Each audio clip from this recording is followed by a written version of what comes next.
guys, we are on a little gondola going up to Grindelwald First. Oh my goodness gracious. Why are we going so fast? So fast.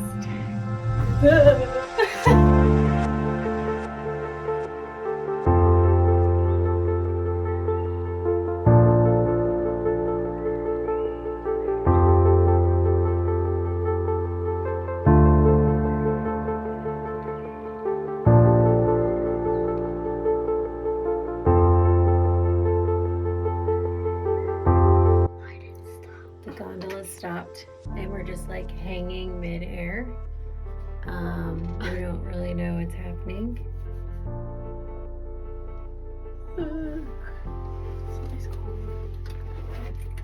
Boys are down there. In the cavern.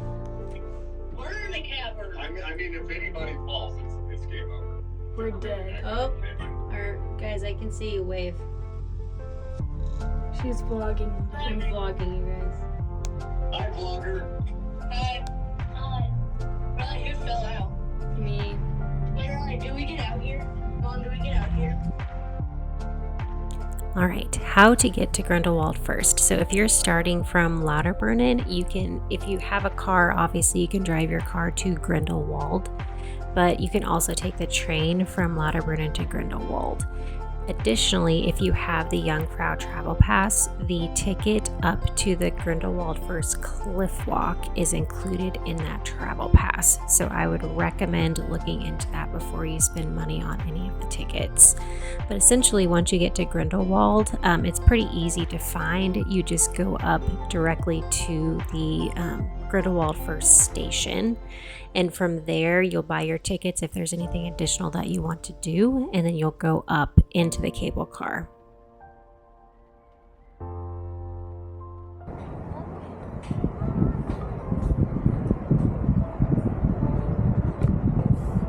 This is terrifying. So we went on the cliff walk actually twice. So we went one time in the end of September, and then we went this time, and the video is in May.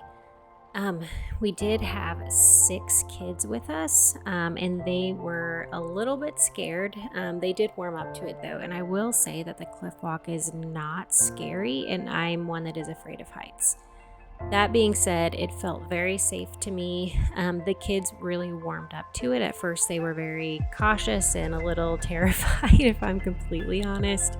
But they did end up warming up to it. There weren't spots on it that looked sketchy or like the kids could potentially fall through or anything like that. So if you're a mom or a dad and you're curious if you should take your kids on it, I would recommend doing it. If they're very small, they might be scared and you'll have to hold them. So the cliff walk is actually free, so I would recommend doing it. And again, as I stated earlier in the video, if you have the Jungfrau travel pass, the cost for the cable car is free as well. So you're really not out anything to go up there and walk this. Additionally, there are hikes up there that are also for free. There was snow on the ground whenever we were there in May, so we opted not to do the hikes.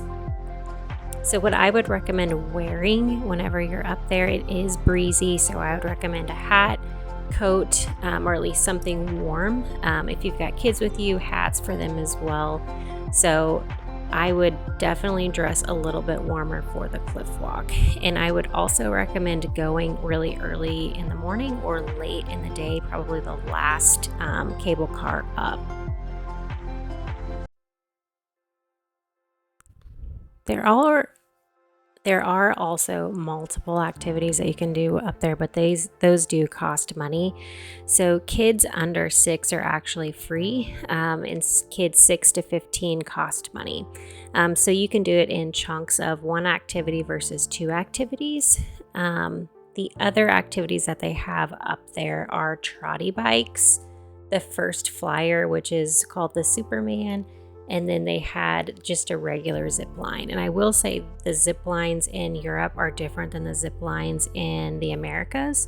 A zip line over there is just 1 line. It's not one or multiple lines like you would expect in the US or in Central America.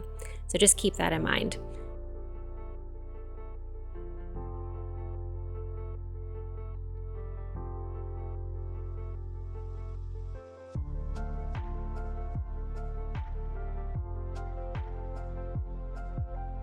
So the epic shot that you'll see everywhere on Instagram and that sort of thing is really at the very end of the cliff walk. There is a point where the cliff or the walk bridge, whatever you want to call it, actually goes out over the mountains.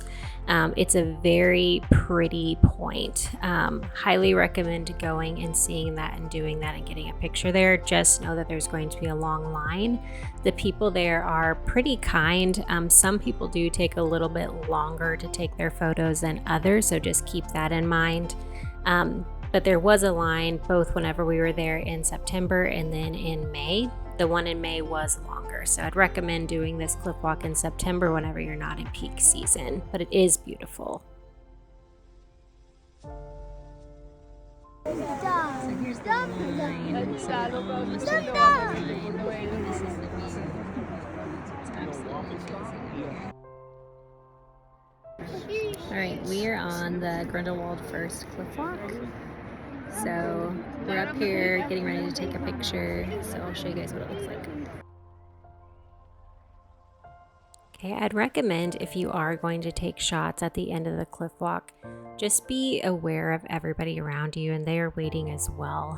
So have your camera gear ready, have all the shots kind of in mind that you want to get, and then just be aware of everybody around you. We had some people that took a significant amount of time, and there was quite a bit of grumbling that was happening around us, so we were just trying to be very aware of everybody that was there still wanting pictures while they were on their vacation. So I'll just leave it at that.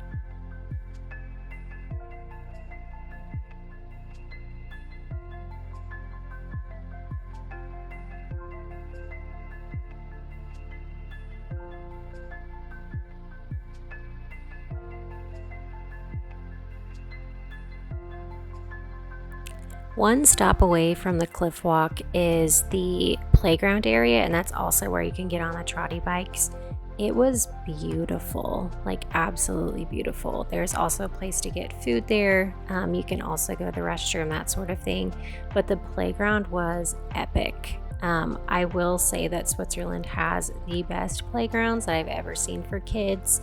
They're very interactive and they're quite different from the ones in the US, and my kids loved them, absolutely loved them. So I would, if you're traveling with kids, I definitely stop off there and let them burn some energy.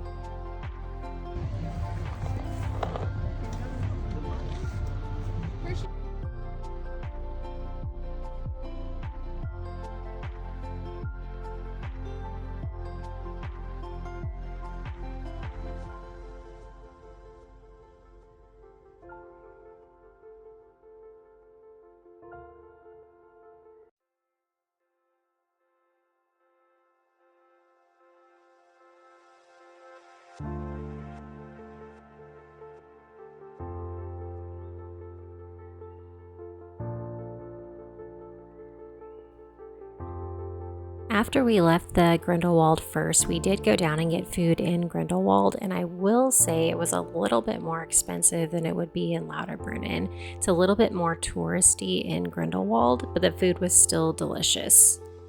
I did end up getting the fondue there, and it was very good. I'd recommend getting fondue at least one time when you're in Switzerland. What you dip in it is quite different than what you would dip in it in the US. So they have root vegetables and that sort of thing that you're actually dipping in your fondue.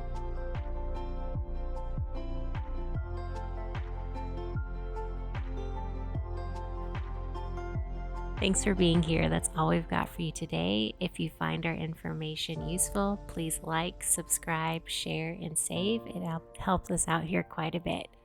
And if you want to catch up on our France and Switzerland series, you can do so now.